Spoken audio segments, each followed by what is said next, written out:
శుక్రవారం జుమ్మా నమాజ్ మహత్యం చూసినట్లయితే దైవ ప్రవక్త సల్లల్లాహు అలైహి వసల్లం ఇలా తెలియచేశారు. ప్రళయం రోజున అల్లాహ్ వారంలోని 7 రోజులను వారి నిర్దిష్ట రూపాల్లో లేపుతాడు మరియు జుమా శుక్రవారం రోజును చాలా అందంగా మెరుస్తూ లేపుతాడు. వధువును వరుడి వద్దకు పంపించేటప్పుడు వధువు స్నేహితురాళ్లు ఆమెను చుట్టుముట్టుకున్నట్లుగా జుమా హక్కును చెల్లించిన వారు జుమాను చుట్టుముట్టుకుంటారు. అది వారి కోసం వెలుగునిస్తుంది. వారు ఆ వెలుగులో నడుస్తూ ఉంటారు.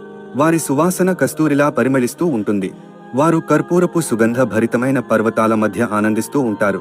వారు స్వర్గంలోకి ప్రవేశించే వరకు మానవులు, జిన్నాతులు ఆశ్చర్యంగా తమ చూపులను వారి వైపు ఎత్తకుండా ఉంటారు. నమాజుకు పిలిచే ముజ్జిన్లు తప్ప మరెవరూ ఈ ప్రతిఫలానికి చేరుకోలేరు. అంతేకాదు దైవ ప్రవక్త ఇలా తెలియజేశారు, ప్రజలు జుమా శుక్రవారపు నమాజ్ను నిర్లక్ష్యం చేయకూడదు.